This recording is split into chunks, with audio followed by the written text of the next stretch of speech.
Hey there, everybody. Welcome to our review of Survivor 44, episode 6.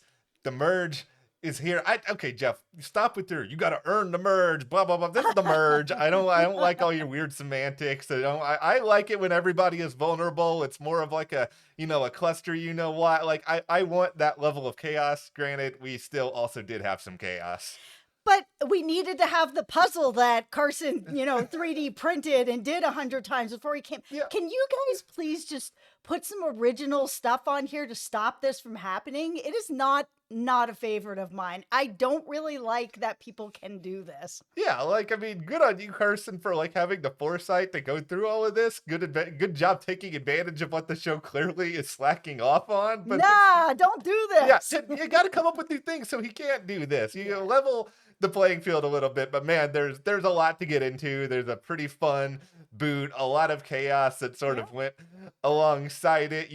I will make a personal apology to one of the people who is still in this game. You will not want to miss that, but of course, go ahead and hit that subscribe button. We're here talking all about Survivor in this nonsensical fun game, and we don't want you guys to miss any of that coverage. We even have a little Survivor helper here today. Oh, yeah. This is my bunny, Miss Fifi Fontaine. She's having a bit of a mommy day. It's also her birthday. Oh! So happy birthday. Happy Miss birthday, Fontaine. Fifi. So I hope you guys don't mind that she's going to be here with us today, helping out with all the Survivor coverage because, like I said, she's having a bit of a mommy having day. a day. I wish I knew who Fifi was rooting for. See, I have a hard time even figuring out who I'm rooting for at this point.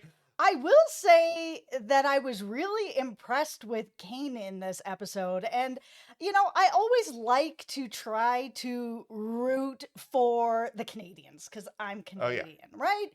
But after that national anthem thing, I was kind of like, but man, he really pulled it together there at the end there to try to change the vote around and it worked. So that was the first thing that I'd seen from him that I was like, okay. Yeah, Kane did a very good job just making sure that he was going to be, not the backup vote. At the very least, Yam Yam, congratulations. You get to be backup vote instead. But I was a little bit worried there for a minute as he was reading the votes. Yeah. I was just like, okay, we're going back and forth. Yam Yam, Josh, stray vote for Kane. I'm just like, what is happening here? It was a nail biter. I mean, I felt like Josh was going to go, but there was a minute that I was kind of like, I don't know what's happening here. See, I will take that's the backwards L. That's the L I'm taking. I will take an L on this because there you go.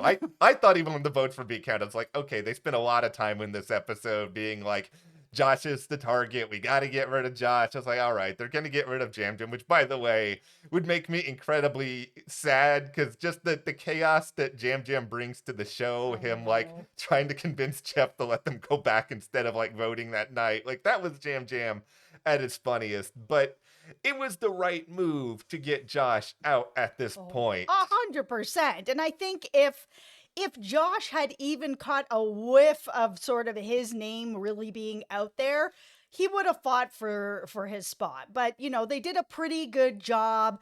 Franny, your girl Franny there. Look at you, Franny. She did a great job making him feel safe and comfortable that they were going to be going and voting for Kane and that, he wasn't even anyone that was being mentioned. And she did such a good job that Josh was like, all right, I'm good.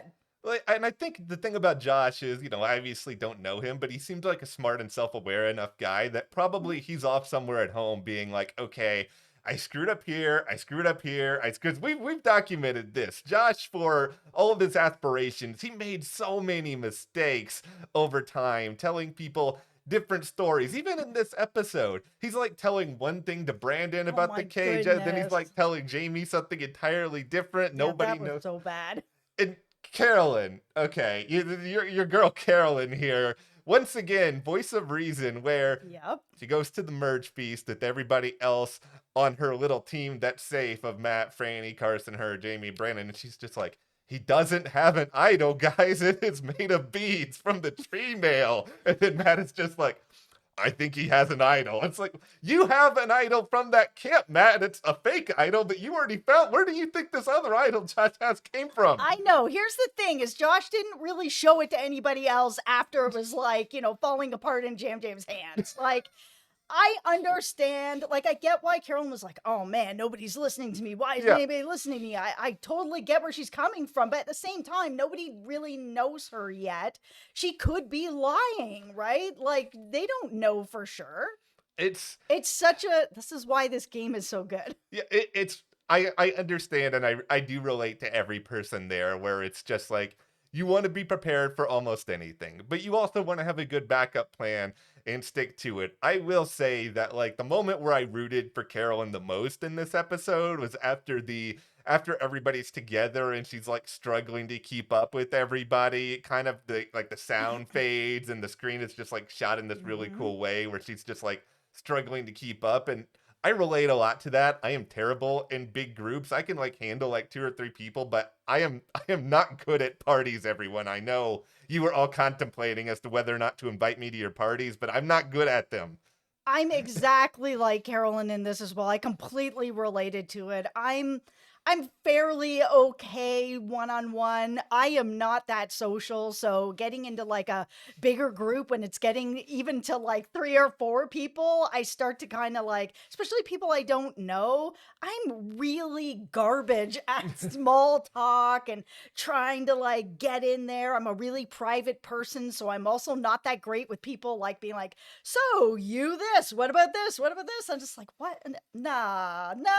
So like I totally related to that situation. And I think there's a lot of people out there that saw what Carolyn was going through and was like, yeah, me too.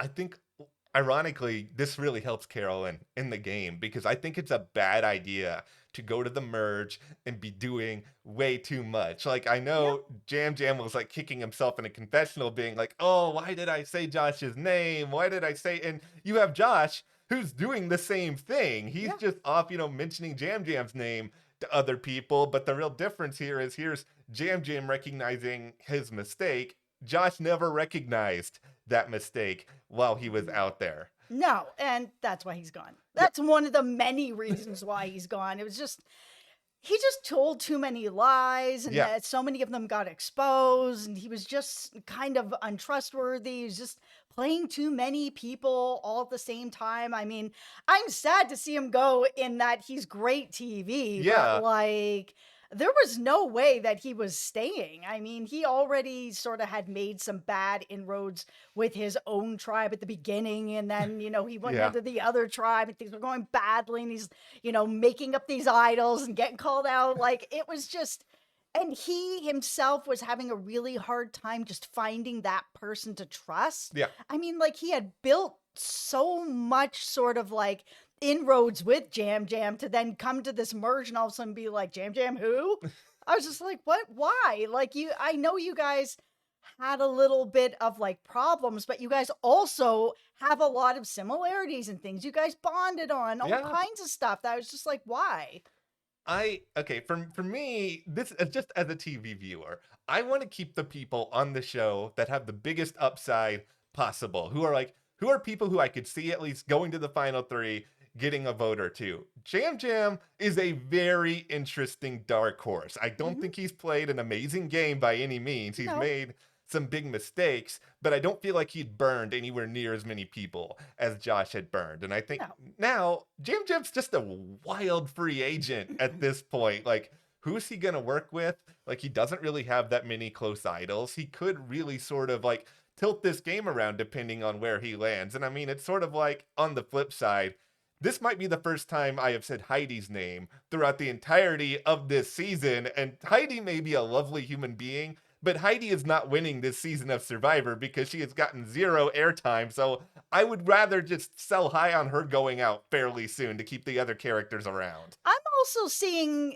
Carson probably going out kind of early. Like, he made a very smart move tonight. And I'm not saying he's a bad player by any means. It's just he does have people that really do trust with him, that he's willing and ready to just burn for kind of not no reason, but like this. And loyalty can really take you really far in this game. He made a great move by telling Kane what was going on. He's like, I'm aligned with him. He needs to know if someone else is going to go, it's not going to be Kane. So I'm just going to let him know. And then Kane can do what he's going to do with it, which he did. And that all worked out. But like, Carson is just, he's playing too hard in a lot of ways where he's like, I'm here for the chaos. Well, then you're not going to end up being able to win because you're going to end up burning too many people that are then not going to give you their vote. Yeah. You still have to play for the jury. He does. And I think he's too caught up, I think, in what he's trying to do as opposed to what other people want from him. And I think it's a very complicated sort of balance. And the other thing with Carson at this point, and, I would obviously want to win this particular challenge. You don't want to be the merge boot. We will get back to that in just a second, merge boots. But he's going to be a huge threat after that puzzle. Because they were behind because Jamie, and by the way, we're also going to get back to Jamie in a minute. She couldn't get up that wall. They were really far behind. He smoked everybody with that puzzle that he had the 3D printer for. If I saw that, a lot of these challenges after the merge, they're not like go over there and lift 300 pounds of weight or deadlift or whatever you call things with weight. I do not do that, so I do not know. But there are things like puzzles and nerdy things like somebody like him's going to be good at.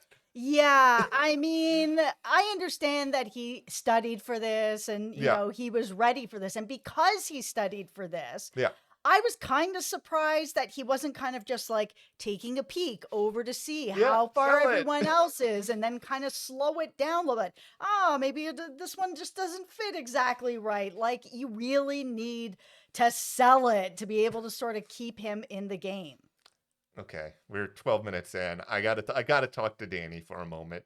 Danny, I know you're watching this video in between, a very busy job, all that jujitsu you're doing, but I am sorry. I called you Merge Boot Danny all season. You were not the Merge Boot. I don't even know if there was any discussion about Danny being voted out. Danny is sitting really pretty, and you can tell that he knows that he is. Like, watching him kind of like strut around, have these conversations to kind of be like, yeah, I don't need to be talking about people putting names out there yet until sort of everybody's coming back because I know it's not me sort of thing. It's really interesting how it's coming across. And for me as a viewer, and I don't know if it's coming across that way at camp as well, that some people are going to be like, this guy's just a little too comfortable being here. Like, why is that? There's a lot of interesting questions about those 4 people that were kind of together at Soka for a long time. Danny, Heidi, who is, Ghost Heidi, who we've barely seen, Matt and Franny, who every week we hear from them that they're going to make it so that nobody knows what's going on with them. And they're going to hold hands. Yeah. Oh, it's so cute. Oh my God. I'm rooting for a showman. I know. What never happens to me. I know. I already said I think Franny's going to win. It's okay. So cute. It is the thing where they are really adorable. They're also really delusional if they don't think anybody is going to catch on to this. But you know what?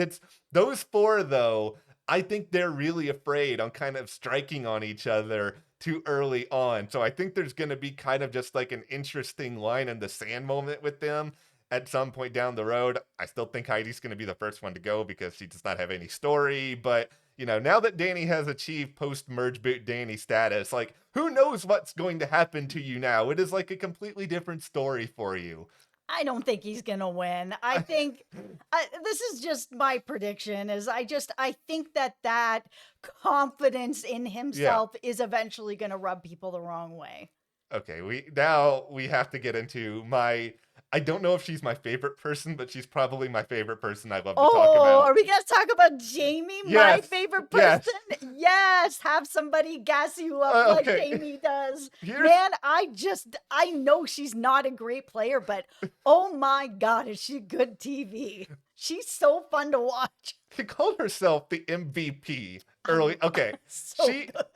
I know this is a reference maybe a couple years old now, but does everybody remember LeVar Ball, who was basically going out there being like, I can beat Michael Jordan one-on-one? Here is Jamie on Survivor. I can beat Parvati in any challenge. I've won this game more than Tony. I am the greatest player.